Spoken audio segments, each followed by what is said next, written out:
Hello, guys. Welcome back to the Sportsman. And today, joining me after that incredible England win over Germany is Stuart Pearce once again. Stuart, England 2, Germany nil. What a performance! What a result! It certainly was. As I say, both were fantastic. I thought, well, at the end of the game, just, very, very proud of the manager, the management team and the team themselves. I thought they delivered a fantastic result for the country.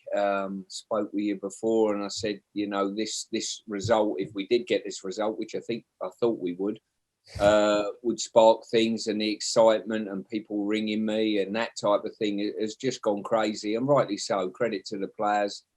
And for them, it's about refocusing now for the next challenge. And where did you watch it, and how did you celebrate? I was in the stadium. I was commentating for TalkSport, so I've been really fortunate. I've seen all the games live from Wembley. I won't be in Rome because I'm back in pre-season with West Ham come Friday, but I will be covering the game from TalkSport's offices in London on Saturday night. So that will be the first game I've missed, but the team are going out there to cover it, and I'll link in with them. Brilliant stuff. And inside that stadium, obviously, it was only a 40,000 or so lucky enough to be inside there. Just what was it like? The atmosphere, the feeling? Well, I mean, firstly, sort of outside and around the ground was incredible. You could feel the euphoria. I got there maybe 3.5 hours beforehand, and just the lead up around Wembley Way, the atmosphere was brilliant, really buoyant. I've got to say the German fans were very good as well. They played their part in it. Obviously, not as many as the English, but they played their part. But in the stadium, the noise was fantastic, as you would expect, and it was just a wonderful thing to be part of. And as I say, I think Gareth and his team instilled a lot of pride back in us. A lot of fans chanting "Football's coming home" at the final whistle and throughout the game. Any memories of '96 for you there inside Wembley with that song ringing around? Well, there were, but I mean, the really good thing for me is, this group of players are creating their own history, and it's really nice. It's all about, maybe because, I work as an active coach at the moment, and I work with young players, and it's all about, yes, imparting some of the sort of experiences I've had, but the most important thing in evolution of certainly my profession is imparting and seeing young players coming on flourishing and experiencing and generating the same memories that I had as a player. And certainly the whole squad done that yesterday when they done a lap of honour after the game had finished. Just the togetherness of the group, you could see it there for all to see, and that's really good to see, going forward. Yeah, for sure. It was absolutely brilliant, unifying everyone. That's what Southgate has done so well as well. And tactically, yesterday seemed like he got it spot on. We matched up the Germans. He changed the system, changed the shape. What did you make of that ahead of kickoff? Once again, a brave call, but sometimes the brave calls are the common sense calls. You've just got to convince yourself that change can be a good thing. We spoke leading into the tournament that the squad has got flexibility of shape and flexibility of players. And we're seeing that and demonstrating that. 4 games in, we've had a change of shape. We've also had, a change of personnel. We've had right backs playing left back. We've had Cole Walker play right back, right centre half. And different players have played in different positions. And it seems to be seamless at the moment. Whichever team he picks, go out and deliver of a high standard. And the next challenge for Gareth, once again, will be, is it a change of shape for the Ukraine game? Potentially, yes. And which players do you pick? And I think at the moment with the euphoria we've generated, and we just got a bit of momentum on our side. I can see us rolling the Ukrainians over, and then it's back to Wembley again. Yeah, a brilliant feeling around the country at the minute. Let's just talk about that Germany game a little bit more. Still no goals conceded. What did you make of the defence so far, in particular in this Germany game? Harry Maguire and Jordan Pickford, absolutely exceptional, I thought. Yeah, they were. I thought Cole Walker offered really good insurance with his pace as well. And, the whole of the back three done extremely well. The goalkeeper, once again, when he was needed, made a couple of outstanding saves that kept us in it. And Raheem Sterling, incredible. There was a clamour to put him out the team at the start in some quarters. I think arguably over 4 games, he's been our most consistent player. So credit to him for that. But the back line's been the one that's impressed me the most. That was the question mark at the start of this tournament we spoke of. Are we good enough to keep the ball out of the net? At this moment in time, the answer is yes. Definitely, for sure. And I want to get your opinion on something, because early on in that match, we saw Declan Rice get a yellow card, 10 minutes or so, I think it was. It was never a yellow card, by the way. The German player completely bought the foul. But I was watching that thinking this is going to be quite a long afternoon for Declan Rice on a yellow card up against Kroos and players running in behind. You've worked with him so closely. Was there any worry for you that he'd been booked, or his discipline for me was brilliant, and he put in another excellent display? Couple of things come out of that challenge, I think, on the edge of the box. Firstly, Deck recovery run, same again from Kyle Walker. The athleticism of our team was the one thing, and the one thing that probably knocked the Germans over eventually over 90 odd minutes. When he got booked so early on in the game, I was concerned, I've got to say. His reaction to getting booked was fantastic. The rest of the game, he was exemplary. He didn't let it affect his game at all. He didn't let it affect the way he played the game. He didn't dive in stupidly. And, you know, obviously I work with him on a daily basis at the club, and it's really good for me to see the mental strength that he showed after that incident. You know, I was really pleased for him. And that's probably why he's made such a progression in the game. You know, going back to his debut at West Ham, he made the odd mistake, but his reaction to making mistakes is fantastic. And once players are like that and got that mentality, you know they're going to evolve and get better. His maturity, for me, exceptional so far this tournament. Really, really good. We also saw Calvin Phillips get booked. I thought Jordan Henderson might have to come on a bit earlier. It didn't turn out that way. Henderson did come on, but we didn't need him for too long. Both of them were very disciplined and very good. We've talked about this player quite a bit already so far this tournament, Stuart. Harry Kane, how good was it to see him finally hit the back of the net? We've been talking about it enough. He's finally delivered, and let's hope he can go on a bit of a goal-scoring run. Yeah, Harry's really, really important to the group. There's no doubt about that, both on and off the pitch. His professionalism. I think yesterday, once again, not one of his better games, but he hit the back of the net late on, which is really good for him. It will give him, raise that self-esteem. I think he's a very confident young man anyway. He's got a steely determination about him. You never worry if he doesn't score, but it's always nice for a goal scorer to score. I questioned whether, when substitutions were made late in the game, whether Harry would have been one of them. But listen, this is what happens with goal scorers. You keep them on the pitch and eventually they manage to find a way. And his goal finished the game off. At that stage, we were more than comfortable within the game. Brilliant to see him get on the score sheet. I just want to read you a quote from Southgate. I'm sure you've seen this already. After the game, he said, "I was looking at the big screen. I saw David Seaman. For my teammates that played with me, I can't change that. So it will always hurt.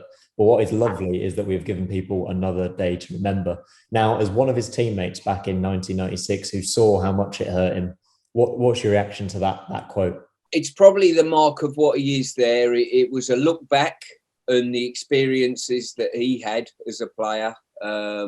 I think he's taken those experiences and not barked on about them, utilised them to the strength of this young group of players that he's working with. But more importantly, it's about creating history. It's about the next game.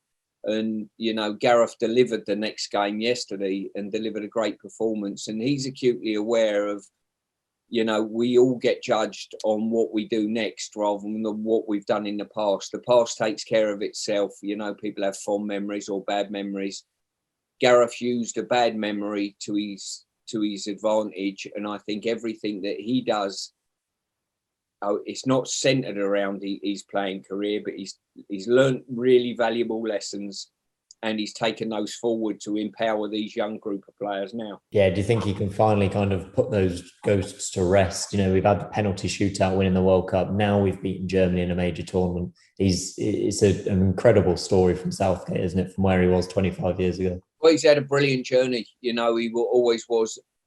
He's almost unflappable in many ways. He doesn't fly too high and get too excited. He doesn't get too downcast. And a great trait to have, I can assure you, if you're involved in football for any duration of time. He's an outstanding ambassador for our country and our profession, I think, and I've said that way before this tournament, way before a result against Germany last night. But the important thing in Gareth's mind now, and I can assure you this, he'll be disappointed if he doesn't get us to the final and maybe win the final. He really will. It's well done in the group stages, well done yesterday, but he's generated this squad of players into a winning machine that don't concede goals now, that can interchange players from the bench, that can interchange formations. And he's been responsible for that. And it's took him a number of years to do so, when people were doubting whether he was good enough and had the credentials to do the job that he's doing. So I'm immensely proud of what he's achieving. And we're just fortunate to have him at the helm of the England national team. Yeah, I think that feeling is reflected definitely amongst most football fans now. He's such a good leader for this country. Now, we hadn't beaten Germany since 1966 in a knockout game at a major tournament. How important is this for us moving forward now to the rest of the tournament? I think it's a massive psychological barrier that we've overcome in regard to the squad. If the squad needed a convincer that they're good enough to win this trophy, I think yesterday's performance was that. They look a very confident outfit, I've got to say, the team. They've got a great togetherness. You can see that from the outside. They enjoy each other's company. And when you see the likes of, we scored the first goal and the substitutes are warming up, and when you see the joy on the face of someone like Phil Foden and various substitutes there, that tells you everything about the togetherness of the squad. Phil's one that was bigged up about maybe have a big contribution in this tournament. As it goes at the moment, he's probably not played as many minutes as certain people would have thought he had. He might play a big part going forward in the tournament, who knows? But the one thing is, if you've got your substitutes and key players and everybody else on side that isn't contributing, it does not help the ones that are. Definitely. And now we move on to the quarterfinals. The draw seems to have opened up a bit. Now we've moved past Germany, Ukraine in Rome. What do you make of our chances for that game? I think from the outside, we'll go in as favourites. I think the Ukrainians had a really, tough game yesterday. Managed to catch the second half of it when I got home from the stadium. And, I think they've got one or two injury situations within their ranks as well. But it's going to be a tight game again. The Ukrainians are nobody's fools. Make no mistake about that. Shevchenko's taken them as far as they've been, I think, in knockout stages. So every game in this tournament, and if you want to point to how difficult games are, just give the French squad a ring and ask them how difficult they thought an easy game was going to be, and there's no easy games at this tournament, especially in the latter stages. So we've got to concentrate. We've got to play well. Gareth's got to get his tactics right again. Substitutes have got to impact the game when they come on, and we've got to take our chances when they come. Definitely. And you played at Italia 90, where you had to go away and travel. You played at Euro 96, which of course was in this country. It's a very unique situation, this one, where we've had all our games at home, and then this quarterfinal, we've got to go to Rome and play. A bit of a unique stadium, not used to it, not our home comforts. How much will that impact the players, do you think? I'm sure they would rather stay at Wembley. They've enjoyed the Wembley environment. The goal at the end of it is potentially 2 matches at Wembley again, which is a real, bonus to us if we get through. I think a lot of these players are used to playing in European football. It's almost like a Champions League game. They know what it's about. And also as well, the opposition have been on the move quite regularly as well. They've not had home advantage, and certainly Rome isn't home for them. So we're all in the same boat.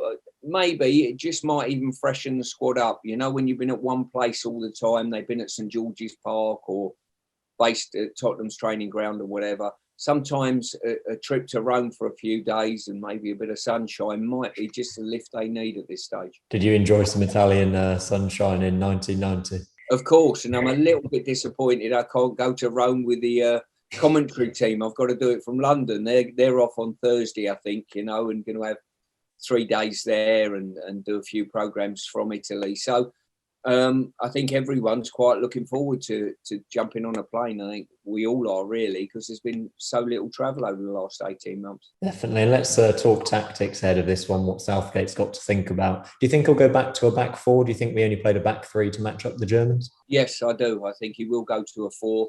He'll have a good look at the Ukrainians, their strengths and weaknesses, but I think definitely he'll go to a four. It's one of those, he'll have a look at players in training and how they've come out of this. This German game was a big psychological game for the team. With that comes highs and lows as well, both physically and mentally. He might have it on his mind to freshen up one or two positions. He might. But certainly, if you're going to change to a four, chances are that you're going to change personnel to do so. So there's going to be at least one change within our ranks. And then you've got to hope there's no injuries in the meantime. This period in tournament football is all about recovery. It's all about tactical organisation going into the next game. Physically, the players are as fit as you're ever going to get them. So it's a case of making sure there's plenty of rest, but plenty of focus on the opposition. Yeah, there's a few tough decisions for Gareth to make ahead of this one. Obviously, we've got the return of Mason Mount, who's likely to feature, I think, and Ben Chilwell as well, who probably doesn't look like he might get any minutes this tournament, but he's still a top quality player. Foden didn't get any minutes again against Germany. Grealish came off the bench. I love to hear your starting 11, Stuart. So who would play for you? I think if we're going to a four, and I probably would, it would be Pickford in goal. It would be Walker right back, Stones, Maguire, Shaw. I would play Declan and Calvin in central midfield as the two holders. You start with Harry Kane, you have to. You start with Raheem Sterling, no doubt about that.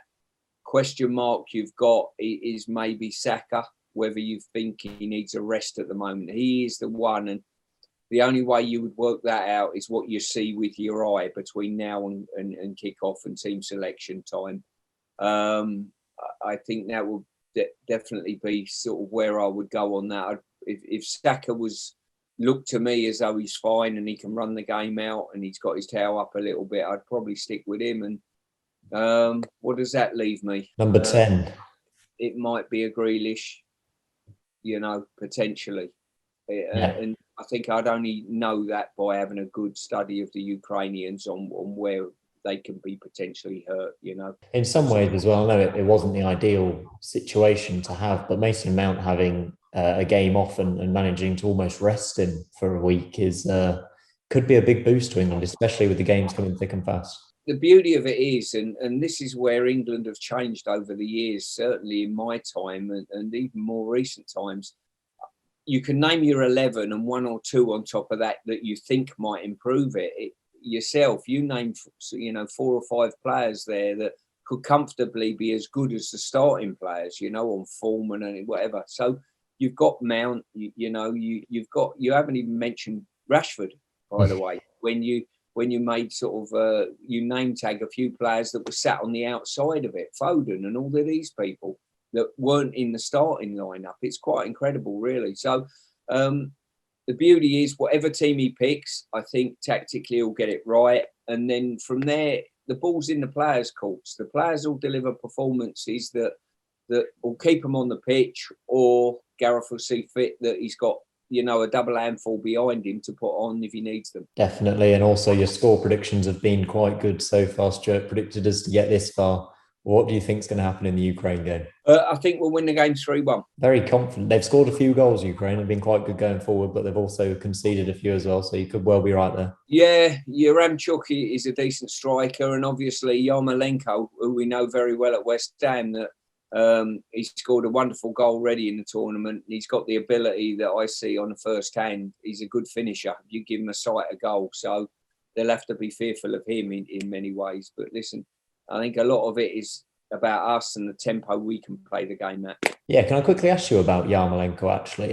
He didn't get too much game time at West Ham last season, but he's clearly a very, very talented player. What's he like in training day to day? Yeah, really good. He's a good kid, intelligent boy. Listen, he's he's played 90 odd games for the Ukraine and got 40 odd goals, I think, so that takes some doing at international level as their captain. He's found it a little bit tough at West Ham, this season, and that's probably less down to him and more down to the fact of, Jesse Lingard's come and joined us and done well, and Bowen and Fornells and various other players have done really well. So when he has played, he's not let us down, but, he understands the game. He knows the game very well, Yarma, and he's one of the players that we've got to be very mindful of, certainly as a goal-scoring threat, but just as importantly, his delivery as well is very good. Yeah, he's quite a physical forward as well, which you don't often get with wingers. He can really hold the ball up as well. Quite impressed with him so far, especially for Ukraine. He seems to really impress for Euro 2020. So, Stuart, one more question for you today.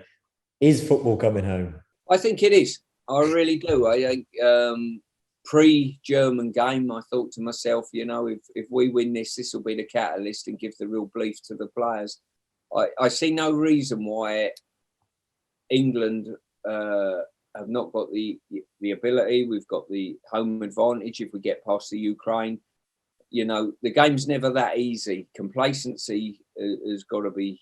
Don't rule that out in any way, shape, or form. You've got to make sure you're not too complacent within it. But I think there's a lot of teams left in this tournament that will not want to face the English. That is for sure. And probably after yesterday's performance, the mark of that put down, there's probably the Italians, Spanish and Belgians thinking, I'm glad they're not outside of the draw as well. Yeah, the draw's definitely opened up. Thanks very much for joining us again, Stuart, and we'll catch up again after the quarterfinals, where hopefully we're looking forward to an England semi-final at Wembley. Thanks very much, Stuart.